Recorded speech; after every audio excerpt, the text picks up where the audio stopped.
ব্যোমকেশের ঘরে টেবিলের ওপর একটা খবরের কাগজ রাখা রয়েছে। টেবিলের অন্য পাশে 3টে চায়ের কাপ, প্রতিটা চায়ের কাপ খালি। কাপের একদম তলায় সামান্য কিছুটা চা অবশিষ্টাংশ পড়ে রয়েছে। তা দেখেই বোঝা যায় মাত্র কিছুক্ষণ আগে এই 3টে কাপের চাই ভর্তি ছিল। সময়টা প্রায় দুপুর, আর এই সময় আমাদের চা খাবার একমাত্র কারণ হলো দাসবাবু। দাসবাবুর এ বাড়িতে আসার পেছনে কিন্তু একটা শক্তপোক্ত কারণ রয়েছে। সেই ব্যাপারটা নিয়ে ব্যোমকেশের সাথে কথা বলার জন্যই তিনি এই প্রায় দুপুরের সময় ব্যোমকেশের বসার ঘরে উপস্থিত হয়েছেন। আজ সকালেই দাসবাবু টেলিফোন করে ব্যোমকেশের কাছে আসার কথা জানিয়েছিলেন। সেই সময় আমি নিজে ব্যোমকেশের ঘরেই উপস্থিত ছিলাম। টেলিফোন রাখার পরেই ব্যোমকেশকে প্রশ্ন করেছিলাম, ব্যোমকেশ, দাসবাবু টেলিফোন করেছিলেন বলে মনে হচ্ছে। নতুন কোনো কেস নাকি? কেস একটা তো আছেই অজিত, তবে ঠিক কেসটা যে কি তা দাসবাবু টেলিফোনে কিছুই বললেন না। তিনি একটু পরেই বাড়িতে আসবেন বললেন, তখন জানা যাবে সবটা। এবার বেশ সপ্তাহ দিনেক হয়ে গেল, বলো তোমার হাতে কোনো কেস নেই? অজিত, কেস তো অনেক আছে, কিন্তু তাতে মাথা ঘামানোর মতো কিছু নেই বলে আমি চট করে যে কোনো কেস হাতে নিতে পছন্দ করি না, তা তো তুমি জানো। সে আমি জানবো না তো কে জানবে বলো তো? এই যে আজ পর্যন্ত কত কেসে তোমার সঙ্গে আমি থেকেছি। হ্যাঁ, এটাও সত্যি যে আমার সাথে তোমার পরিচয় হওয়ার আগেও তুমি বেশ কিছু কেসের সমাধান করেছো। তবে তারপর থেকে কিন্তু আমায় ছাড়া তুমি কোনো কেস একা একা সমাধান করোনি। একমাত্র আমি যখন শহরের বাইরে গিয়েছিলাম তখন একটা কেসের কথা বলেছিলে। ওটা একটা চুরির কেস ছিল, ঠিকই বলেছ। ওই একটা কেস ছাড়া আর অন্য কোনো কেস কিন্তু আমি তোমায় ছাড়া সমাধান করিনি। সেক্ষেত্রে তুমি আমার সহযোগী বটে, কারণ তোমায় আমি কখনোই সহকারী বলে মনে করি না। ব্যোমকেশ এই কথাটা মিথ্যে বলেনি। প্রতিবার যখনই কেসের প্রয়োজনে তাকে অন্য কারুর কাছে আমায় পরিচয় দিতে হয়েছে, তখনই সে বারবার আমায় তার সহযোগী এবং বন্ধু বলেই পরিচয় দিয়েছে। অথচ আমি জানি আমি প্রতিটা কেসে তার সহকারীর কাজ করেছি মাত্র। কারণ ব্যোমকেশ যেভাবে তদন্তে সূক্ষ্ম বুদ্ধি এবং অনুমান ক্ষমতা কাজে লাগায়, তার কোনোটাই আমি পারি না। একটা সামান্য জিনিস দেখে ব্যোমকেশ যেভাবে সেটার বিশ্লেষণ করতে পারে, তা আমি আজও করে উঠতে পারিনি। তবে হ্যাঁ, চেষ্টা করে চলেছি সব সময়। ব্যোমকেশের সাথে এই সব কথাবার্তার মধ্যেই একবার সত্যবতী এসে ঘরে ঢুকেছিল। কি একটা কাজে যেন কিছুক্ষণ এদিক ওদিক থেকে তারপর আমাদের সামনে এসে দাঁড়িয়ে বলল, এই শুনছো? বলছি, আমার ওই গোলাপ ফুলের চারাটা কাল রাত্রে কে যেন চুরি করে নিয়ে গিয়েছে। আমি অবাক হয়ে বললাম, গোলাপ গাছের চারা কোথায় ছিল বৌঠান? সত্যবতীর মুখটা কেমন যেন ছোট হয়ে এসেছে তার গোলাপ গাছের চারা চুরি যাওয়ায়। মনে মনে বেশ কিছুটা আঘাত পেয়েছে সে। ওই যে ওই পাঁচিলের সামনের উঠোনে, ওখানে ছিল। আজ সকালে উঠে এসে দেখি ওটা নেই। এই কারণেই আজ সকাল থেকে আকাশ মেঘলা হয়ে আছে, বুঝলে অজিত? আহ, তোমার সবটাতে রসিকতা। তোমার ওসব কথা রাখো দেখি। দেখো বাপু, আমি জানি না আমার গোলাপ গাছ কে চুরি করলো। মোট কথা এই, আমি আমার ও গাছ কিন্তু ফেরত চাই, ব্যাস। আমি হাসতে হাসতে বললাম, এ বড় জটিল কেস কিন্তু ব্যোমকেশ। বৌঠানের গোলাপ গাছের চারা তোমায় খুঁজে দিতেই হবে। তা ঠিকই বলেছ অজিত, এত দামি গোলাপ গাছের চারা যে কোনো হীরের চেয়েও মূল্যবান, বুঝলে? ও বেশ, তাহলে তোমরা আমার গোলাপ গাছ নিয়ে মজা ঠাউরেছ তো? ঠিক আছে, ঠিক আছে, তোমাদের কারো সাহায্য আমার লাগবে না। ও জিনিস আমি আমি একাই খুঁজে বার করে নিতে পারবো। বলি একবার রাগত দৃষ্টিতে ব্যোমকেশের দিকে তাকিয়ে রান্নাঘরের দিকে চলে গেল। ঠিক তার ঘণ্টাখানেক পরেই ঘরে এসে ঢুকলেন দাসবাবু। বলুন দাসবাবু, কী কারণে এত হন্তদন্ত হয়ে আপনার এখানে আগমন, তার কোনো হেতু কি আমাদের বলা যাবে? ব্যোমকেশ যখন দাসবাবুর সাথে একটু মশকরা করার ভঙ্গিতে কথা বলে, তখন তার কথায় এই ধরনের কথা বলার প্রবণতা দেখা যায়। আপনি মশকরা করছেন ব্যোমকেশবাবু? আমি বড় বিপদে পড়ে আপনার কাছে এসেছি। এমন একটা কেস আমার হাতে এসেছে যেটা আপনি ছাড়া আমায় আর কেউ উদ্ধার করে দিতে পারবে না ব্যোমকেশবাবু। সে না হয় বুঝলাম, কিন্তু কেসটা কি সেটা আমায় খুলে না বললে তো আমি কিছুই বুঝতে পারবো না। বলতেই তো আপনার কাছে এসেছি ব্যোমকেশবাবু। আসলে একটা কেস এসছে আমার হাতে। কেস বলতে আমার থানা এলাকায় একটি খুন হয়ে গেছে। যিনি খুন হয়েছেন তার বয়স প্রায় 60-এর কাছাকাছি। ভদ্রলোক একসময় ব্যবসা করতেন, তবে বর্তমানে তার ছেলে সেই ব্যবসার হাল ধরেছে। তবুও ভদ্রলোক মাঝে মাঝেই সে ব্যবসার খুঁটিনাটি দেখতে দোকানে যেতেন।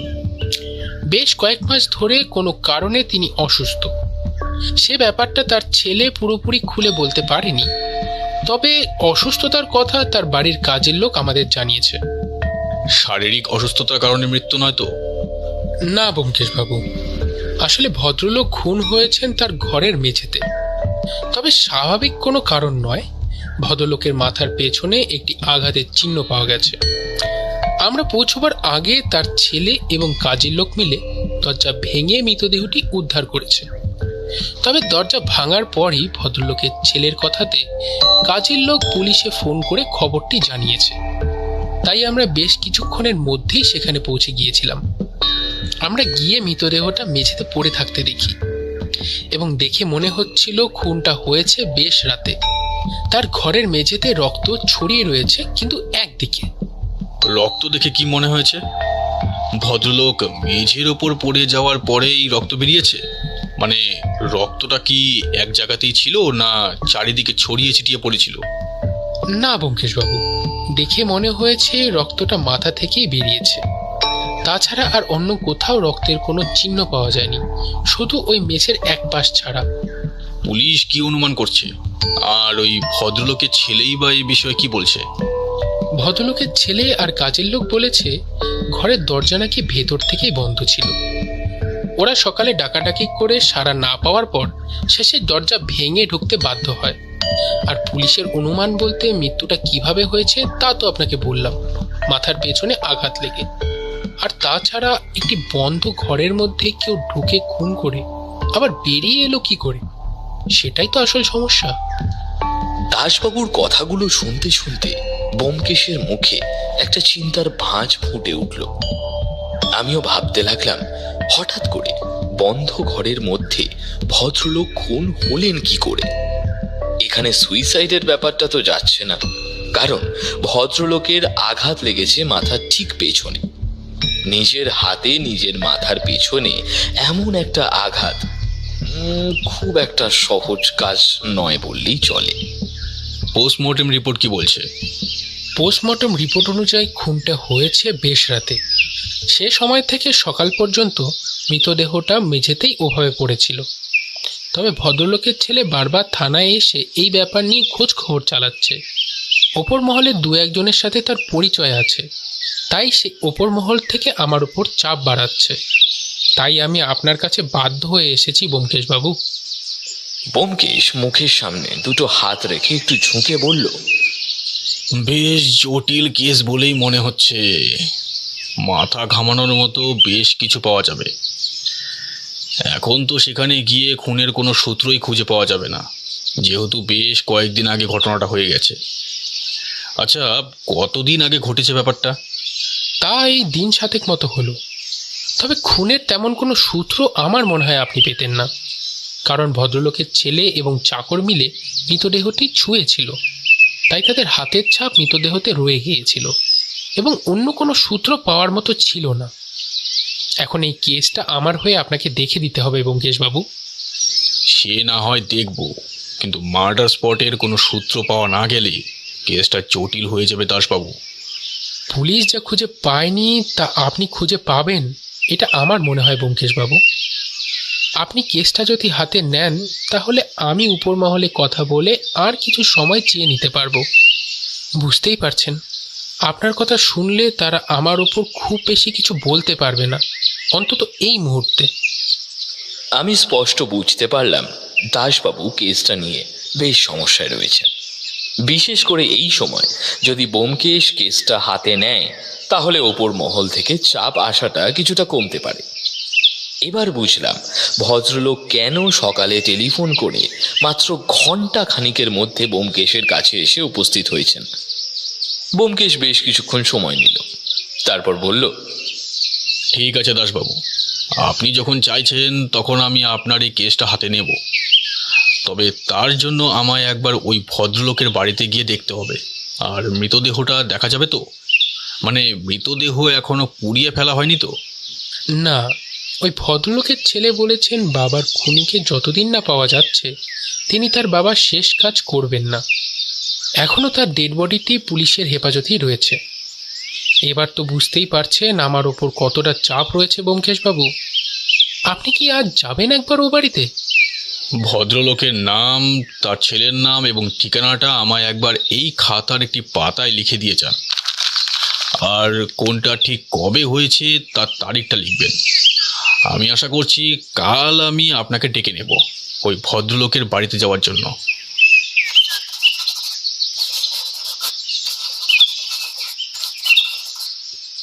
তাহলে আমি উঠি ব্যোমকেশবাবু।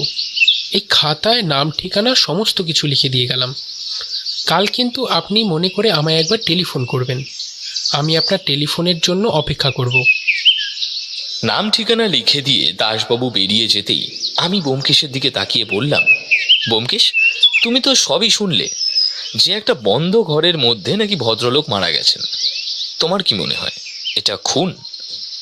দেখো অজিত, মার্ডার স্পট ভালোভাবে দেখে কিছু ধারণা না করা পর্যন্ত আমি এ বিষয়ে কিছুই বলতে পারবো না।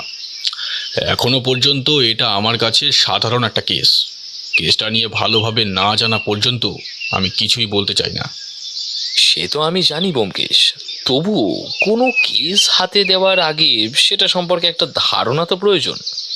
ব্যোমকেশ আমার দিকে তাকিয়ে হাসলো, তারপর বলল, তোমার কি মনে হয় আমি আজকের দিনটা দাসবাবুর কাছ থেকে শুধুই হাতে নিয়ে রাখলাম? আর তাছাড়া দাসবাবুর সাথেই তো আমরা সে বাড়িতে যেতে পারতাম। তার পরিবর্তে আমি কেনই বা ওই ভদ্রলোকের নাম এবং বাড়ির ঠিকানা তাকে লিখে রেখে যেতে বললাম? আমি অবাক হয়ে ব্যোমকেশের দিকে তাকিয়ে বললাম, তাহলে তুমি কি আজই ব্যাপারটা নিয়ে তদন্ত শুরু করতে চাইছো? অনেকটা তো তাই। তবে এক্ষেত্রে আমি নিজে কিছুই করব না। এখন থাক অজিত, যথাসময়ে না হয় তোমায় ব্যাপারটা জানাবো। এখন আমার একটু বেরোতে হবে। ব্যাস হয়ে গেল। কেস হাতে আসতে না আসতেই তোমায় একা বেরোতে হচ্ছে। এ ব্যাপারটা কিন্তু আমার একদমই পছন্দ নয় ব্যোমকেশ। ব্যোমকেশ হাসতে হাসতেই বলল, শুধু আজকেই অজিত, কাল থেকে আমি এই কেসে যেখানেই যাব তোমায় নিয়ে যাব। চলি। ব্যোমকেশ যখন বলেছে তখন সেটা সে করবেই। তাই আমি আর কথা না বাড়িয়ে আমার ঘরের দিকে চলে গেলাম। ব্যোমকেশের আগের সমাধান করা কেসের সব ঘটনাগুলো পরপর লিখে রাখতে হবে।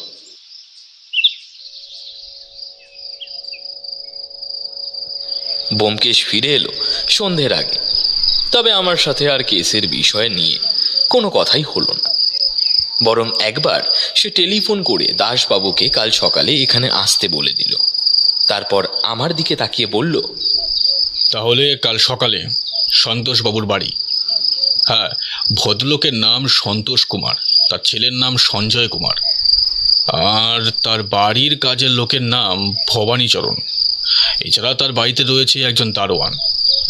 অজিত, কাল সকালে তাহলে আমরা কেসের প্রথম কাজটা করতে যাচ্ছি, কেমন? পরদিন সকালে ব্যোমকেশের বলা সময় মতো দাসবাবু পুলিশের জিপ নিয়ে আমাদের বাড়িতে এসে পৌঁছলেন। তারপর সেখান থেকে আমরা গেলাম শহরের প্রায় মাঝামাঝি একটা জায়গায়। এদিকটা যে দাসবাবুর থানার আন্ডারে পড়ে তাই জানতাম না এতদিন ধরে আমি। জায়গাটার নাম গৌরীপুর। যে বাড়িতে আমরা গিয়ে পৌঁছলাম সে বাড়িটা দোতলা হলেও আকারে খুব একটা বড় না। বাড়ির সামনে একটা দারোয়ান একটা টুলের ওপর বসেছিল। আমাদের দিকে এগিয়ে এসে দাসবাবুর দিকে তাকিয়ে সেলাম ঠুকলো। সঞ্জয়বাবু বাড়িতে আছেন? ছোট বাবু তো বাড়িতেই আছে সাব। আপনি আসুন, ভেতরে আসুন। বলে দারোয়ান গেটটা খুলে দিতেই আমরা তিনজন ভেতরে গিয়ে ঢুকলাম। জিপের ড্রাইভার বাড়ির বাইরে রাস্তার এক পাশে জিপটা দাঁড় করিয়ে সেখানেই বসে রইল। আমরা বাড়ির ভেতরে ঢোকার পরেই দারোয়ান দৌড়ে গিয়ে খবর দিল আমাদের আসার কথা। তার সাথে সাথেই আরো একজন ভেতর থেকে বেরিয়ে এলো বাইরে। তার কাঁধে গামছা দেখেই বুঝতে পারলাম এ হলো সঞ্জয় বাবুর বাড়ির সেই কাজের লোকটি। আমাদের দেখে সে এগিয়ে এসে বলল, এই যে বড়বাবুর খুনের ব্যাপারে কিছু জানতে পেরেছেন স্যার? এখনো কিছু জানা যায়নি, তবে আশা করছি এবার জানা যাবে। ইনি ব্যোমকেশবাবু। আজ থেকে এই কেসটার ব্যাপারে ব্যোমকেশবাবু নিজেই তদন্ত করবেন। এই আপনার আসুন স্যার, ছোট দাদাবাবু ঘরেই আছেন, আমি ডেকে দিচ্ছি, আসুন আসুন। ভেতরে ঢুকে আমরা একতলায় বসার ঘরে পাশাপাশি রাখা কয়েকটা চেয়ারের তিনটেতে বসলাম। আমি এদিক ওদিক তাকিয়ে ঘরের চারিদিকটা লক্ষ্য করতে শুরু করলাম। ভবানী ততক্ষণে দোতলায় উঠে সঞ্জয়বাবুকে ডাকতে চলে গেছে। একটু পরেই সঞ্জয়বাবু সিঁড়ি দিয়ে বেশ হন্তদন্ত হয়ে নিচের দিকে নামতে নামতে দাসবাবুর সাথে চোকাচোকি হতেই সিঁড়িতে দাঁড়িয়েই প্রশ্ন করলেন, ইন্সপেক্টর বাবু, কিছু জানতে পারলেন আমার বাবার খুনের পেছনে কে বা কারা রয়েছে? দাসবাবু ভবানীকে যে কথাটা বলেছিলেন সেটাই আবার সঞ্জয়বাবুকে বললেন। তাতে ভদ্রলোক একবার একটু সন্দেহের চোখে ব্যোমকেশের দিকে তাকিয়ে কিছুক্ষণ দেখতে দেখতে বলল, আপনি কি সেই গোয়েন্দা ব্যোমকেশ বক্সী, যিনি কিছুদিন আগে পার্ক স্ট্রিটের কাছে একটা খুনের কেসের তদন্ত করেছিলেন? হ্যাঁ, আমি সেই ব্যোমকেশ বক্সী। তবে আমি আসলে গোয়েন্দা নই, আমি সামান্য সত্যান্বেষী মাত্র। সত্য অন্বেষণ করাই আমার কাজ। সঞ্জয়বাবু ততক্ষণে নিচে নেমে এসেছেন। আমাদের পাশের একটা চেয়ারে বসতে বসতে ভবানীকে চায়ের নির্দেশ দিয়ে বললেন, আপনার কথা আমি অনেকবার শুনেছি ব্যোমকেশবাবু, তবে এই ব্যাপারে আপনি কি কিছু সাহায্য করতে পারবেন? আসলে আমার বাবার মৃত্যুটা কিভাবে হয়েছে তা তো জানেন। কিছুটা আমি জানি, তবে সবটাই ভাষা ভাষা। এখন আমি সবটাই আপনার মুখ থেকে আরও একবার শুনতে চাই, তাতে আমার কাজ করতে সুবিধা হবে। আশা করি আপনার আপত্তি নেই এই ব্যাপারে। আপত্তি থাকবে কেন? আমার বাবার খুনির ধরার ব্যাপারে আপনি সাহায্য করছেন, আর সেখানে আমি আপনাকে সামান্য সাহায্য করতে পারবো না। যেভাবে হোক আমার বাবার খুনিকে কিন্তু ধরতেই হবে ব্যোমকেশবাবু। আপনি আমার দিক থেকে সম্পূর্ণ সাহায্য পাবেন সঞ্জয়বাবু, তবে কেসটার সমাধান করতে সময় কতটা লাগবে তা আমি এই মুহূর্তে বলতে পারবো না। সেটা নির্ভর করছে আমাদের তদন্ত কিভাবে চলে তার ওপর। আরেকটা কথা, সমস্ত কিছু কিন্তু আপনি আমায় সত্যি বলবেন, তার মধ্যে যেন কোনো মিথ্যে না থাকে। আর ভয় বা অন্য কোনো কারণে কোনো কিছু লুকিয়ে রাখবেন না। না ব্যোমকেশবাবু, আপনার উপর আমার পুরো ভরসা আছে। যতটা আপনার ব্যাপারে শুনেছি তাতে মনে হয় হয়তো আপনি আমার বাবার খুনিকে ধরতে পারবেন। সঞ্জয়বাবু, আপনি আরও একবার ব্যোমকেশবাবুকে ঘটনাটি খুলে বলুন। এখন থেকে এই কেসটা ব্যোমকেশবাবু নিজেই দেখবেন। আমাদের জন্য চা নিয়ে ভবানী এর মধ্যে এসে পড়েছিল। সবাই একটা করে চায়ের কাপ তুলে নেওয়ার পরে সঞ্জয়বাবু বলতে শুরু করলেন, বেশ কয়েক মাস ধরে বাবার শরীরটা ভালো যাচ্ছিল না। আসলে বাবার হার্টের একটা সমস্যা চলছিল প্রায় 2 বছর ধরে। এইমাত্র মাসখানেক আগে থেকেই সেই ব্যাপারটা রীতিমতো বাড়াবাড়ি রকমের শুরু হয়েছিল। তবে ডাক্তার আশ্বাস দিয়েছিলেন যে ঠিকমতো ওষুধ আর চিকিৎসা চলতে থাকলে খুব একটা সমস্যা হওয়ার কথা নয়। একটা বড় অপারেশন করার কথাও তিনি বলেছিলেন। সেটা করলে বেশ কয়েক বছরের জন্য নিশ্চিন্ত থাকা যেত। তবে তার আগে এই সমস্ত কিছু হয়ে গেল।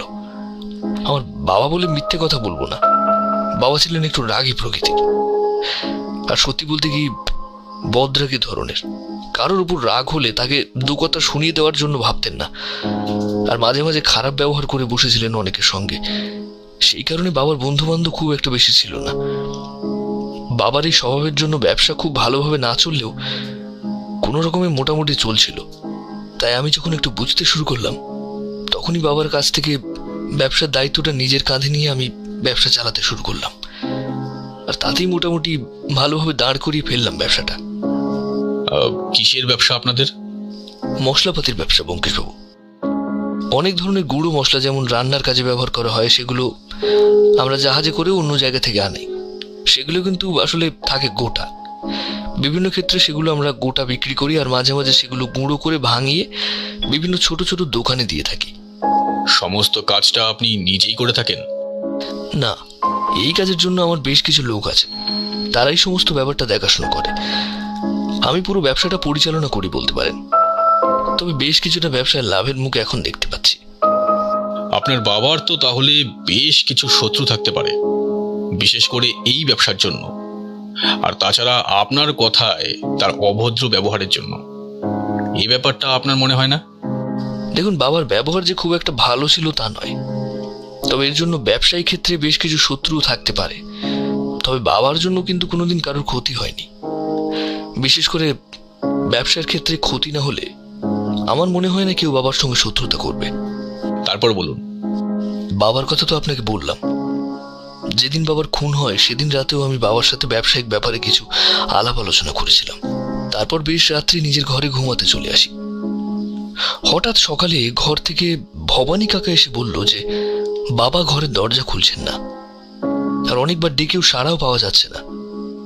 আসলে বাবার শরীর অসুস্থ হলেও বাবা কিন্তু সকালে বেশ তাড়াতাড়ি উঠে পড়তেন।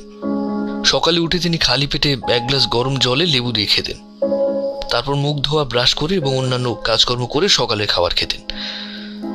প্রতিদিন প্রায় আমি ওঠার আগেই বাবা উঠে পড়তেন এবং আমি বেরিয়ে যাওয়ার আগেই বাবার সাথে দেখা হতো।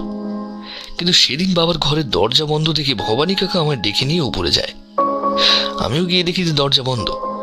সেখানে কিছুক্ষণ দাঁড়িয়ে থাকার পর নিচ থেকে আমাদের দারোয়ানকে ডেকে এনে তিনজন মিলে দরজা ভেঙে বাবার ঘরে ঢুকে দেখি এক বিভৎস দৃশ্য। বাবা ঘরের মেঝেতে চিত হয়ে পড়ে আছেন, আর তার মাথার পেছনে ধারা বেরিয়ে মেঝে দিয়ে ভেসে যাচ্ছে। তার চোখের দিকে একবার দেখি বোঝা যায় যে তার দেহে প্রাণ নেই। আমি কিছু সময়ের জন্য আতঙ্কিত হয়ে পড়েছিলাম ব্যোমকেশবাবু। তারপর ভেতরে গিয়ে বাবার শরীরের উপরে হাত রেখে বুঝতে পারি আমার ধারণাই সত্যি। তারপর ভবানী কাকাকে নিয়ে পুলিশে টেলিফোন করাই এবং তারপর তো পুলিশ আসে, মানে এই পুলিশ ইন্সপেক্টর এসে সমস্তটাই দেখে গেছেন। সঞ্জয়বাবু থামতেই ব্যোমকেশ কিছুক্ষণ চিন্তিত মুখে সঞ্জয়বাবুর দিকে তাকিয়ে রইলেন। যেদিন আপনার বাবা খুন হয় সেদিন রাত্রে আপনার বাবাকে শেষবার কে দেখেছিল? আপনি? না, আমাদের চাকর ভবানী দেখেছিল হয়তো, কারণ ও রোজ রাতে শুতে যাওয়ার আগে বাবার কাছে গিয়ে দেখতো কিছু লাগবে কিনা। আর সকালে উঠে সেই ঘরের মধ্যে থেকে তার মৃতদেহ পাওয়া গেল, তাই তো? কিন্তু সেটাই বা কি করে হয়? একটা বন্ধ ঘরের মধ্যে বাইরে থেকে কেউ এসে তাকে খুন করে চলে গেল, সেটা তো অসম্ভব। আপনি কি একবার ঘরটা দেখতে চান? মানে আমার মনে হয় দেখলে আপনার কিছু সুবিধা হতে পারে। সে তো দেখবই, তবে তার আগে আরো একটা ব্যাপার জানা প্রয়োজন সঞ্জয়বাবু। বলুন, কি ব্যাপার? আপনার মৃতদেহ দেখে কি মনে হয়েছিল? মানে এটা নয় তো যে আপনার বাবা কোনোভাবে মেঝেতে পড়ে গিয়ে মাথায় আঘাত পেয়ে তারপর মারা যান? গোটা ব্যাপারটাই একটা দুর্ঘটনা। এ আপনি কি বলছেন ব্যোমকেশবাবু? পোস্টমর্টম রিপোর্টে স্পষ্ট বলা হয়েছে কোনো ভারী কিছু দিয়ে আঘাত করাতেই তার মাথায় ওরকম আঘাতের সৃষ্টি হয়েছে। আচ্ছা বেশ, আরেকটা কথা, আপনার বাবার ঘর থেকে কি কোনো কিছু চুরি গেছে? বাবার ঘরে তেমন দামি কিছু থাকতো না ব্যোমকেশবাবু, আর টাকা পয়সা বেশিরভাগই আমাদের ব্যাংকে থাকে। ব্যবসার দায়িত্ব আমার হাতে নেওয়ার পর থেকে বাকি টাকা পয়সা সামান্য কিছু থাকে বাড়িতে, তাও ঘরের আলমারিতে। আর ঘরের আলমারিটা আস্ত ছিল, তালা বন্ধই ছিল। তবুও একবার আপনার উচিত ভালো করে সমস্ত কিছু দেখে নেওয়া। আপনি ঠিকই বলেছেন। আসলে এই ব্যাপারটা নিয়ে এতটা নিশ্চিত হয়েছি যে অন্য কিছু ভাবার কথা মাথাতেই আসেনি। তাহলে একবার চলুন ওই ঘরে যাই, তাহলেই একেবারে দেখা হয়ে যাবে, আর আপনিও ঘরটা দেখে নেবেন। আমরা চারজন মিলে ওপরে সঞ্জয়বাবুর বাবার ঘরে গিয়ে ঢুকলাম। ঘরের দরজাটা যে কিছুদিন আগে ভাঙা হয়েছিল তার একটা প্রমাণ স্বরূপ দরজার দুপাশে কাঠ লাগিয়ে আবার সেটা দাঁড় করানো হয়েছে। আমি লক্ষ্য করলাম সঞ্জয়বাবু যখন ঘরের তালা খুলছেন তখন ব্যোমকেশ ভালো করে দরজাটা লক্ষ্য করতে লাগলো। সঞ্জয়বাবু দরজাটা খুলে দিতেই আমরা চারজন, মানে আমি, ব্যোমকেশ, দাসবাবু আর সঞ্জয়বাবু ঘরের ভেতরে ঢুকলাম। এই ঘর থেকে কোনো জিনিস বাইরে বার করা হয়নি তো? না ব্যোমকেশবাবু, সেদিন পুলিশ মৃতদেহ নিয়ে যাওয়ার পর আমি একবার কাঠমিস্ত্রিকে ডেকে দরজাটা আবার নতুন করে লাগিয়েছি। তাছাড়া ঘরে আর কোনো জিনিসপত্র আমরা কেউ হাত দেইনি। মানে আপনি বলতে চাইছেন খুনের দিন ঘরের জিনিসপত্র যেটা যেখানে ছিল সেটা আপাতত সেখানেই রয়েছে, এই ব্যাপারে আপনি নিশ্চিত, তাই তো? হ্যাঁ ব্যোমকেশবাবু, কারণ আমি চেয়েছিলাম বাবার খুনের তদন্তটা ভালোভাবেই হোক, তাই যাতে পুলিশ সাহায্য করে তাই আমি এদিকটা বিশেষ নজর রাখছি। এবং এ ঘরে তালা দেওয়ার পর ঘরের চাবি সবসময় আমার কাছেই থাকতো। আমরা ঘরের ভেতরে ঢুকে দেখলাম একটা বিছানা, তার পাশে জানলা, বিছানার পাশে একটা টেবিল, ঘরের ভিতর আলমারি, আলনা, আয়না এবং কয়েকটা বইয়ের তাক রয়েছে। ব্যোমকেশ ঘুরে ফিরে ঘরের চারদিক দেখতে দেখতে একবার জানলার কাছে গিয়ে দাঁড়িয়ে তারপর বলল, এই জানালা দিয়ে তো কারোর ভেতরে আসার কোনো সম্ভাবনা নেই। আচ্ছা সঞ্জয়বাবু, এই ঘরে ঢোকার কি আর অন্য কোনো রাস্তা রয়েছে? না ব্যোমকেশবাবু, এই ঘরে ঢোকার অন্য কোনো রাস্তা নেই, একমাত্র দরজা ছাড়া ঘরে ঢোকা যাবে না। তাহলে খুনিকে এই দরজা দিয়েই ভেতরে আসতে হয়েছে, আর এই দরজা দিয়েই বাইরে বেরিয়ে যেতে হয়েছে। কিন্তু তা কি করে সম্ভব ব্যোমকেশবাবু? আমি নিজেই এই দরজা ভেঙেছি, তারপরে এই ঘরে ঢুকেছি। ব্যোমকেশের চোখে মুখে একটা চিন্তার ভাঁজ ফুটে উঠল। ব্যোমকেশ যখন খুব গভীরভাবে কোনো কিছু চিন্তা করে তখন তার মুখে আমি এরকম একটা ভাব দেখতে পাই। ব্যোমকেশবাবু, আপনি কেন বারবার বলছেন যে খুনি বাইরে থেকে ভিতরে এসেছে? মানে এখানে তো সঞ্জয়বাবু নিজেই বলছেন যে তিনি দরজা ভেঙে ভেতরে ঢুকেছেন, আর বন্ধ দরজার ভেতর থেকে কারোর বাইরে বেরিয়ে আসা সম্ভবত নয়। কোথাও একটা অতি সাধারণ ব্যাপার আমরা লক্ষ্য করতে পারছি না দাসবাবু, আর সেই ব্যাপারটাই হয়তো। চলুন সঞ্জয়বাবু, আমার দেখা শেষ, এবার চলুন নিচে গিয়ে একবার আপনার বাড়ির কাজের লোকটির সাথে কথা বলি। সঞ্জয়বাবু নিজের হাতে ঘরের তালা বন্ধ করে চাবি নিচের পকেটে রাখলেন। তারপর আমরা সবাই নিচে নেমে এলাম। ব্যোমকেশ সিঁড়ি দিয়ে নিচে নামতে নামতে হঠাৎ সঞ্জয়বাবুকে প্রশ্ন করল, আচ্ছা সঞ্জয়বাবু, আপনি ওই ঘরের ভাঙা দরজাটা যখন সারিয়েছিলেন তখন ঘরের ভেতরের দিকে কলকবজা, ছিটকিনি কিংবা হাতল এগুলো কি বদলেছেন না আগেরটাই আছে? এরম একটা প্রশ্নে সঞ্জয়বাবু প্রথমে কিছুটা অবাক হয়ে গেলেও পরে নিজেকে সামলে বললেন, দেখুন ব্যোমকেশবাবু, আমি আগেই বলেছি বাবার মৃত্যুটা নিয়ে আমি বেশ চিন্তিত ছিলাম, তাই এই দরজার কাজকর্মের গোটা ব্যাপারটা আমি নিচে সামনে দাঁড়িয়ে থেকেই করিয়েছি। তারপরে ঘরের দরজায় তালা দিয়ে চাবি আমার কাছে রেখেছি। এই দরজার কলকবজা, ছিটকিনি বা হাতল কোনো কিছুই বদলানো হয়নি, আগেরগুলোই রয়েছে। কথা বলতে বলতে আমরা বাড়ির চাকর ভবানীর কাছে চলে গেলাম। ব্যোমকেশ ভবানীকে জিজ্ঞেস করলো, তুমি এ বাড়িতে কত বছর ধরে রয়েছো ভবানী? তেমন ভাবে হিসেব করতে পারবো না বাবু, তবে ওই প্রায় বছর 10 বেশি তো হবেই। এত বছরে তুমি নিজের দেশের বাড়ি কখনো যাওনি? দেশের বাড়ি তো মাঝে মাঝে যেতাম, তবে এখন আর না গেলেও চলে। কেন এখন আর না গেলেও চলে কেন? আমার মেয়েটা আর আমার বউ গেল মাসে মাত্র কয়েকদিনের জ্বরে পড়ে গেল বাবু। এখন আর সেখানে গিয়ে আমি কি করব বলুন? তুমি কখন তোমার স্ত্রী মেয়ে মারা যাওয়ার পর দেশের বাড়িতে যাও? আমার কাছে পরদিনই খবর চলে এসেছিল, তবে আমি যেতে পারিনি। আর আমি যখন গেলাম তখন সব শেষ বাবু, সব শেষ। কেন যেতে পারোনি কেন? এই কথার উত্তর দিলেন সঞ্জয়বাবু। বললেন, আসলে বাবার শরীর তখন ঠিক ভালো ছিল না, তাই বাবাই ওনাকে যেতে বারণ করেছিলেন। তারপরে বাবা যদি জানতেন যে ব্যাপারটা এরকম হবে তাহলে হয়তো ওনাকে যেতে দিতেন। ভবানী কাজের গামছাটা দিয়ে মুখ মুছতে মুছতে বলল, আমার বউটা, আমার মেয়েটা সবাই চলে গেল বাবু। আর এখন বড়বাবু চলে গেলেন, আমি আর এখানে কি করব? আমিও ভাবছি দেশের বাড়িতেই চলে যাব। তুমি যাবে কেন? এই তো সঞ্জয়বাবু রয়েছেন, উনি তো তোমায় এখানে একটা ব্যবস্থা করেই দিয়েছেন বলে মনে হয়। তাহলে আর দেশের বাড়ি গিয়ে কি করবে? না বাবু, আর এখানে আমার ভালো লাগছে না। কেমন যেন মনটা দেশের জন্য উদাস উদাস করে। তাই আমি দেশের বাড়িতেই চলে যাব। তা বেশ, চলে যেও। আচ্ছা ভবানী, যেদিন তোমার বড়বাবু মারা যান সেদিন শেষবার তাকে কে দেখেছিল? তুমি? আগে হ্যাঁ বাবু, ছোট দাদাবাবু শুয়ে পড়ার পর আমি একবার বড়বাবুর ঘরে গেছিলাম, এই তার কিছু লাগবে কিনা এই দেখার জন্য। আর বড়বাবুর রাতের ওষুধটাও ছিল, সেটা মনে করিয়ে দিয়েছিলাম। তারপর আমি যখন বেরিয়ে চলে আসি তখন বড়বাবু নিজের হাতে দরজা বন্ধ করে ঘুমাতে চলে গেলেন। বেশ। আচ্ছা সঞ্জয়বাবু, আমরা তাহলে আজকের মতো উঠি। যদি প্রয়োজন হয় আরও একদিন আপনার বাড়িতে আসব, তবে আশা করি তার প্রয়োজনটা হবে না। আর আপনি চিন্তা করবেন না, আশা করি আমি আপনার বাবার খুনিকে ধরে ফেলতে পারবো। তবে হ্যাঁ, একটা কথা আপনাকে বলে দিতে পারি। সঞ্জয়বাবু নয়, আমি আর দাসবাবু দুজনেই বিস্মিত হয়ে ব্যোমকেশের মুখের দিকে তাকালাম। ব্যোমকেশ বলল, আপনার বাবার খুনি আর অন্য কোথাও দিয়ে ওই ঘরে আসেনি। সে এসেছিল দরজা দিয়ে, এবং আপনার বাবাকে খুন করে সে বেরিয়ে গেছে সেই দরজা দিয়েই।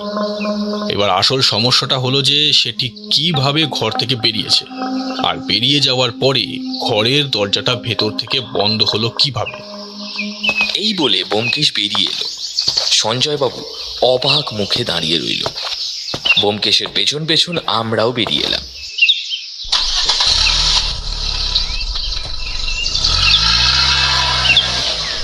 পুলিশের জিপে করে বাড়ির দিকে ফিরতে ফিরতে দাসবাবু প্রশ্ন করলেন, আচ্ছা ব্যোমকেশ বাবু, আপনি যে বললেন খুনি ঘরের দরজা দিয়ে ভেতরে এসেছে আর দরজা দিয়েই বাইরে গেছে, এটা আপনার কেন মনে হলো? ঘরের দরজাটা আপনি ভালো করে লক্ষ্য করেছিলেন দাসবাবু? ঘরের দরজাটা লক্ষ্য করার মতো তো কিছুই ছিল না। হ্যাঁ, দরজাটা ভাঙা হয়েছিল, তাই নতুন কাঠ দিয়ে দরজাটা আবার লাগানো হয়েছে। ওখানেই সমস্যাটা রয়েছে দাসবাবু, যেটা হয়তো আপনি নিজে সেভাবে খেয়াল করে দেখতে পারেননি। যদিও গোটা ব্যাপারটাই আমার একটা অনুমান মাত্র, তবে আমি নিশ্চিত সঞ্জয়বাবুর বাবাকে যে খুন করেছে সে ওই দরজা দিয়েই ঘরের ভেতরে ঢুকেছিল, আর খুন করার পরে সে আবার ওই দরজা দিয়েই বাইরে বেরিয়ে এসেছে। তবে বাইরে বেরোনোর পরে ভেতর থেকে দরজাটা বন্ধ হলো কিভাবে, সেটাই হলো আসল সমস্যা। কারণ ভবানী আর সঞ্জয়বাবু দুজনে একসাথে মিথ্যে কথা বলবেন না। তাছাড়া তাদের সাথে বাড়ির দারোয়ানও কিন্তু ছিল। ব্যোমকেশ, সঞ্জয়বাবু নিজেই কিন্তু বললেন তার বাবা বেশ বদমেজাজি এবং অভদ্র ধরনের ছিল। ব্যাপারটা এমন নয় তো যে সঞ্জয়বাবু কোনো কারণে রাগের মাথায় খুনটা করে বসেন আর তারপর? তার সম্ভাবনা কম, কারণ সেক্ষেত্রে ভবানী মিথ্যে কথা বলবে। তার বড়বাবু যতই অভদ্র ধরনের হোক না কেন, তার সাথে এত বছরে কাজ করার জন্য সামান্য কৃতজ্ঞতা বোধ তার প্রতি কিন্তু থাকবে। আর তাছাড়া দারোয়ানের এখানে কোনো স্বার্থ থাকতে পারে না, যেটা সঞ্জয়বাবুর কোনো ক্ষেত্রে থাকতে পারে। গোটা ব্যাপারটাই আমার কিছুই মাথায় আসছে না ব্যোমকেশবাবু। আপনি এক্ষেত্রে কাউকে কি সন্দেহ করছেন? সন্দেহ আমার প্রথমে হয়েছিল সঞ্জয়বাবুর বাবার কোনো ব্যবসায়িক শত্রু থাকতে পারে কিনা এই বিষয়ে। তবে এই দিকের খোঁজ খবরটা আপনাকে নিতে হবে, আর তাছাড়া আমিও কিছু খোঁজ খবর এর মধ্যে নিয়ে ফেলবো।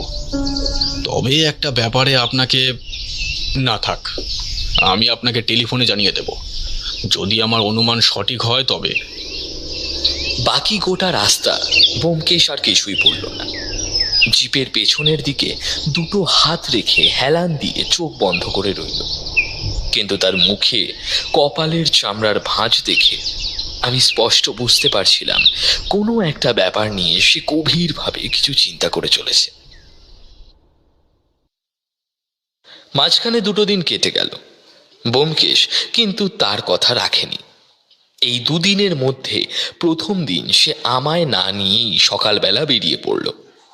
সত্যি বলতে কি, আমি ঘুম থেকে ওঠার আগেই ব্যোমকেশ বেরিয়ে পড়েছিল এবং সেদিন ফিরল প্রায় বিকেলবেলা।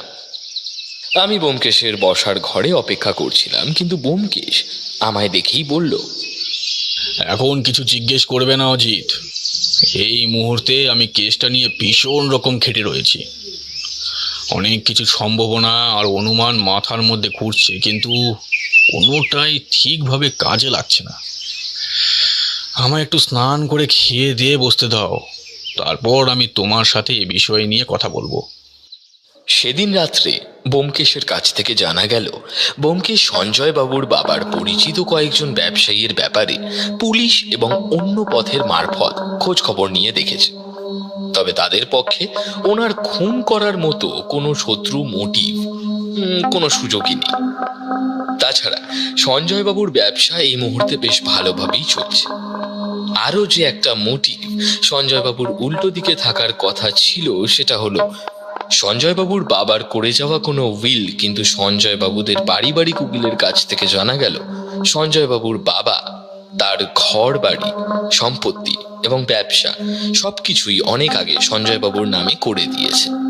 তাই এক্ষেত্রে সঞ্জয় বাবুর পক্ষে তার বাবাকে খুন করার মোটিভ থাকতে পারে না, বরং সেক্ষেত্রে তার ক্ষতি হওয়ার সম্ভাবনা বেশি। বাড়ির দারোয়ান এবং ভবানী দুজনেই বেশ অনেক বছর ধরে এ বাড়িতে রয়েছে এবং সঞ্জয় বাবুর বাবার সাথে তাদের সম্পর্ক বেশ ভালো। তাই এদের দুজনের ওপরও সন্দেহ থাকে না, কারণ তাদের কোনো মোটিভ নেই। দ্বিতীয় দিন ব্যোমকেশ আবার সেই সকালে বেরিয়ে পড়ল। এবার আমার বেশ রাগ হলো। আমি মনে মনে ভেবেই নিলাম, ব্যোমকেশ ফিরলেই আমি তার সাথে এই বিষয় নিয়ে কোনো কথা বলবো না। অথচ সন্ধেবেলা ব্যোমকেশ ফিরে এসে আমার ঘরে ঢুকে উত্তেজিতভাবে বলল, অজিত, অজিত, উফ অজিত, তুমি ভাবতে পারবে না কেসটা কতটা জটিল ছিল। আমার ভাবার কোনো প্রয়োজন নেই তো। তুমি একাই যখন কেস সমাধান করবে, তাহলে পরের বার থেকে আমায় কোনো কেসে রাখবে না, তাহলেই তো হয়ে গেল। তুমি যা ভালো বুঝবে তাই করবে, আমায় বলার কোনো প্রয়োজন নেই। আহ অজিত, তুমি রাগ করছো কেন? আসলে সকালে বেরিয়ে দাসবাবুর সাথে ঠিক কোথায় কোথায় যেতে হবে আর কোথায় ঠিক কতক্ষণ আমাদের সময় লাগতে পারে, এই সমস্ত কিছু ভেবেই আমি তোমায় আমার সঙ্গে নিয়ে গেলাম না। আর তাছাড়া এর আরও অন্য একটা কারণ ছিল, তবে সেগুলো আসল ব্যাপার নয়। আসল ব্যাপারটা শোনো। তোমায় বলেছিলাম না, সঞ্জয় বাবুর বাবার খুনি ওই বন্ধ দরজা দিয়ে প্রবেশ করে এবং খুন করার পরে ওই ঘরের দরজা দিয়ে বেরিয়ে যায়, কি তাই তো? হ্যাঁ।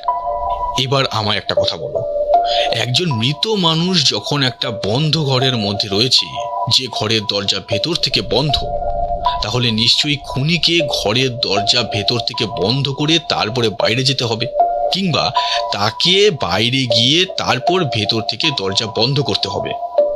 ব্যাপারটা তো তাই দাঁড়াচ্ছে, কিন্তু সেক্ষেত্রে আমার মনে হয় এ ব্যাপারটা সম্পূর্ণ অসম্ভব। ভেতর থেকে হোক কিংবা বাইরে থেকে হোক, খুনি বাইরে এসে দরজা বন্ধ করবে কিভাবে? ঠিক এই ব্যাপারটাই জানার জন্য আজকের সমস্ত তদন্তের শেষে আমাদের একবার সঞ্জয় বাবুর বাড়িতে যেতে হয়েছিল। আর সেখানে গিয়ে দরজাটা ভালোভাবে আরও একবার পরীক্ষা করতেই আমি সমস্ত ব্যাপারটা ধরতে পেরেছি। কিন্তু এই মুহূর্তে কিছুই বলা যাবে না, তবে সে ব্যাপারটা তোমায় সামান্য আভাস দিয়ে রাখতে পারি মাত্র। তাহলে তাই করো। ব্যোমকেশ তখন আমায় তার সন্দেহ এবং অনুমানের ব্যাপারে এমন কয়েকটা কথা বলল, যেগুলো সেই মুহূর্তে শুনে আমি অবিশ্বাস করতে শুরু করলাম। তবে পরদিন সকালে ব্যোমকেশ যখন সমস্ত ব্যাপারটা সবার সামনে খোলসা করে তুলে ধরল, তখন বুঝতে পারলাম, হ্যাঁ, ব্যাপারটা আসলে সত্যিই তাই। সঞ্জয়বাবুর বাড়িতে বসে রয়েছি আমরা সবাই। আমি, ব্যোমকেশ, সঞ্জয়বাবু, ভবানী, দাসবাবু এবং তাদের বাড়ির দারোয়ান, তাছাড়া বাইরে পুলিশের জিপ রয়েছে। ঘরের দরজার বাইরে 2 জন কনস্টেবল অপেক্ষা করছে। ঘরের মধ্যে সবাই বসে রয়েছে, কারোর মুখে কোনো কথা নেই। এমন সময় হঠাৎ করে সঞ্জয়বাবু প্রথম প্রশ্ন করলেন, ব্যোমকেশবাবু, হঠাৎ এইভাবে সবাইকে ডাকলেন? আপনি কি বাবার খুনিকে ধরতে পেরেছেন? হ্যাঁ সঞ্জয় বাবু, আপনার বাবার খুনিকে আমরা ধরতে পেরেছি, তবে এই মুহূর্তে তাকে গ্রেফতার করা হয়নি। তবে তিনি এই মুহূর্তে এই ঘরের মধ্যেই উপস্থিত আছেন। সঞ্জয়বাবু চমকে উঠলেন যেন, তারপর বললেন, কিন্তু এই ঘরে তো আপনারা ছাড়া আমরা 3 জন, মানে এ বাড়ির লোক রয়েছে। আপনার বাবার খুনিও এ বাড়ির লোকেদের 3 জনের মধ্যেই রয়েছে সঞ্জয় বাবু। এইসব আপনি কি বলছেন ব্যোমকেশবাবু? আমাদের মধ্যে আমার বাবার খুনি রয়েছে, কিন্তু তা কি করে হয়? আপনি কি আমায় সন্দেহ করছেন?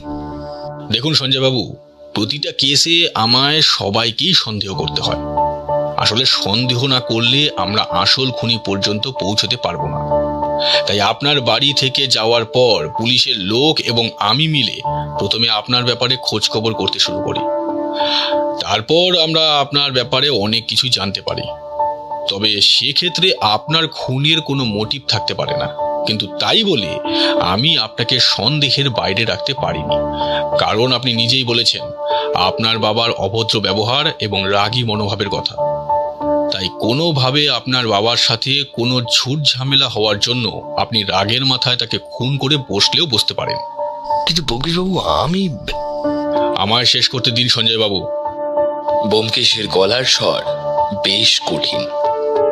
এই ঘটনার পরেই আমার এ বাড়ির বাকি 2 জনের ওপর সন্দেহ হয়, মানে ভবানী আর বাড়ির দারোয়ান। কিন্তু এই 2 জনই বেশ অনেক বছরের পুরনো আর বেশ বিশ্বস্ত, তাই এদের দিক থেকে খুন করার কোনো মোটিভ থাকতে পারে না। কি বলছেন এসব? বুড়ো বাবুকে আমি খুন করব? একটু রাগী হলো বুড়ো বাবু তো আমাদের ভাত কাপড় জুতাতেন। এরপরেই আমি খোঁজ খবর নেওয়া শুরু করি। সন্তোষবাবুর সমসাময়িক কিছু ব্যবসাদারের সাথে তার খারাপ সম্পর্ক থাকলেও সন্তোষবাবু জীবনে এমন কিছুই করেননি যাতে অন্য কোনো ব্যবসাদারের কিংবা তার বন্ধু অথবা শত্রুর কোনো বড় ক্ষতি হয়ে যেতে পারে। তাই সেক্ষেত্রে তাকে খুন করার মতো কাজ বাইরের কেউ করতে পারে না। তাই এক্ষেত্রে কোনোভাবেই যখন সন্তোষবাবুর খুনের পেছনে কোনো মোটিভই দাঁড় করাতে পারছিলাম না, তখনই হঠাৎ করে একটা কথা মনে পড়ে গেল। আপনার মনে আছে সঞ্জয়বাবু, ভবানীর স্ত্রী এবং মেয়ে যখন অসুস্থ ছিল তখন কিন্তু আপনার বাবা তাকে এখান থেকে যেতে দেয়নি। ব্যাপারটা আপনি হয়তো খুব ভালোভাবে জানতেন না, তাই ব্যাপারটাকে নিয়ে আমি একটু তলিয়ে ধরি, যার ফলে আমি জানতে পারি যে আসল ঘটনাটা অন্যরকম।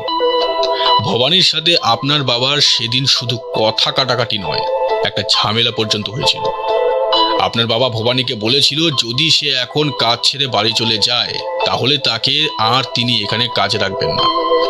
কাল আমি আপনার বাড়িতে এসে সবকিছু দেখে শুনে নিয়ে ফেরবার সময় আপনার বাড়ির দারোয়ানের সঙ্গে বেশ কিছুক্ষণ কথা বলেছিলাম। তখনই সে আমায় এই ব্যাপারটা জানায়। এটা হয়তো আপনি জানতেন না, আসলে এ বাড়িতে ভবানীর মন খুলে কথা বলার মতো একজনই ছিল, সে হলো এই দারোয়ান। আর সেই কথা বলতে বলতেই এক সময় সে দারোয়ানকে বলে ফেলেছিল যে বড়বাবু যদি তাকে সময় মতো এখান থেকে ছেড়ে দিত তাহলে সে হয়তো দেশে ফিরে গিয়ে তার মেয়ে এবং বউকে বাঁচাতে পারত। এই গোটা কেসে এই একটা মাত্র মোটিভ আমি খুঁজে পেয়েছিলাম। সেভাবে কেসটা সাজালে সব থেকে বেশি সুযোগ ছিল ভবানীর জন্য, কারণ সঞ্জয়বাবু রাত্রের খাওয়া দাওয়ার পরে বাবার সাথে কিছু আলাপ আলোচনা করে সেদিন রাতে নিজের ঘরে ঘুমোতে চলে গিয়েছিলেন। দারোয়ান গেটের পাশে তার ছোট ঘরে হয়তো শুয়ে পড়েছিল। ঠিক সেই সময় ভবানী কাজটা করে। ভবানীর গলায় এবার রুক্ষ স্বর ফুটে উঠল। এসব এসব আপনি কি বলছেন? আপনার কাছে কোনো প্রমাণ আছে যে বড়বাবুকে আমি মেরেছি? তোমার বড়বাবুর ঘরের সেই ফুলদানিটা কোথায় গেল ভবানী? এই একটা মাত্র কথা শুনে যেন ভবানীর মুখটা মুহূর্তের জন্য ম্লান হয়ে এলো। তারপর সে আমতা আমতা করে বলল, ফুলদানি? কোন ফুলদানি? আমি আমি কোনো ফুলদানি কথা জানি না, আমি জানি না কিছু। ফুলদানিটা কোথায় লুকিয়ে রেখেছো বলো তো? ওই বাগানের কাছে করবি গাছের মাটির নিচে কি? তোমায় যে পরদিন সকালে ওই গাছের দিকে যেতে এই দারোয়ান দেখেছে। তুমি তাকে বলেছিলে তুমি মাটি খুঁড়ে কোনো একটা গাছ লাগাবার জন্য ওখানে গিয়েছিলে। সে বেচারা তোমার কথা বিশ্বাস করে নিয়েছিল। কিন্তু কাল যখন আমি কথাটা জানতে পারলাম তখনই আমার মনে পড়ল সন্তোষবাবুর ঘরের টেবিলে একটা ফাঁকা জায়গা ছিল। কেন জানি না, সেটা দেখে আমার মনে হয়েছিল এখানে কিছু একটা সব সময় রাখা থাকে, যেটা না থাকার জন্য টেবিলের সেই জায়গাটায় একটা ছোপের মতো হয়ে রয়েছে। এবার স্বীকার করবে নাকি আমায় আরো কিছু বলতে হবে? কেন করলে বলো তো এরকম? নিজের মেয়ে আর স্ত্রীর মৃত্যুর প্রতিশোধ নেওয়ার জন্য কি? বলো ভবানী, বলো, চুপ করে থাকবে না। তুমি কিন্তু ধরা পড়ে গেছো, এখন আর চুপ করে থেকে কোনো লাভ নেই। ব্যোমকেশের সত্য গলার গমগমের স্বর চারিদিকে ছড়িয়ে পড়তে শুরু করলো। এমন সময় ভবানী মাথা নিচু করে বলে উঠল, হ্যাঁ হ্যাঁ, আমি মেরেছি, আমি মেরেছি। সেদিন সেদিন কত করে বললাম, বাবু আমায় একবার দেশের বাড়ি যেতে দিন, আমার মেয়েটা বউটার যদি কিছু হয়ে যায় তাহলে আমার আর কেউ থাকবে না। শুনলো না, আমার একটাও কথা শুনলো না। আর তারপর আমি দুদিন পর বাধ্য হয়ে যখন দেশের বাড়ি গেলাম, তখন কে শুনি সব শেষ। তখনই আমি মনে মনে ভেবে রেখেছিলাম, এর প্রতিশোধ আমি নেব। হ্যাঁ, আমি তখনই ভেবে রেখেছিলাম, এর প্রতিশোধ আমি নেব। বুদ্ধিটা কিন্তু বেশ ভালোই বার করেছিলে, কিন্তু সামান্য ভুল হয়ে গেল তোমার। আসলে পিতলের ফুলদানির আঘাতে মাথায় যতটা আঘাত লাগে, মেঝেতে পড়ে গেলে কিন্তু ততটা আঘাত লাগে না। ওইখানেই তোমার একটা ভুল হয়ে গেল, তাই তো? আসলে রাগের মাথায় আঘাত করেছিলে তো, তাই বড্ড বেশি জোরে হয়ে গেছে। দাসবাবু। ব্যোমকেশের ইশারাতে দাসবাবু বাইরে কনস্টেবলদের ডাকতেই তারা এসে ভবানীর হাতে হাত করা পরিয়ে দিল। ভবানীকে নিয়ে দাসবাবু বেরিয়ে যাওয়ার আগে ব্যোমকেশ বলল, ভবানী, যাওয়ার আগে একবার পরীক্ষা করে যাবে না? আসলে দরজাটা বাইরে থেকে ঠিক কিভাবে বন্ধ হয়েছিল সেটা আমি ধরতে পেরেছি কিনা। আমরা সবাই মিলে আবার ওপরের সন্তোষবাবুর ঘরে, মানে সঞ্জয় বাবুর বাবার ঘরে এসে ঢুকলাম। এবার আমরা সবাই রইলাম ঘরের ভেতরে। ব্যোমকেশ পকেট থেকে একটা লাইলনের সুতো বার করে ঘরের দরজার ভেতরের দিকের ছিটকিনির সাথে কি যেন করলো কিছুক্ষণ। তারপর দরজাটা বন্ধ করে দেওয়ার আগেই দরজার ওপরের ফাঁক দিয়ে সুতোটা বাইরের দিকে বার করে নিল। তারপর আমাদের উদ্দেশ্যে বলল, সবাই ঘরের দরজার ছিটকিনিটার দিকে তাকিয়ে থাকবেন, দেখবেন সেটা আস্তে আস্তে বন্ধ হয়ে যাচ্ছে নাকি। আমি ছিটকিনির দিকে তাকিয়ে রইলাম। আমার মতো বাকি সবাইও সেদিকে তাকিয়ে আছে। চোখে কিছুই দেখা গেল না, তবে ম্যাজিকের মতো দেখতে পেলাম ছিটকিনিটা আস্তে আস্তে ওপরের দিকে উঠে যাচ্ছে। তারপর এক সময় সেটা ঠিক ভেতর থেকে বন্ধ করে দেওয়ার মতো বন্ধ হয়ে গেল। ব্যোমকেশ এই সময় বলে উঠল, ম্যাজিক শেষ, এবার দরজা খুলে দিন।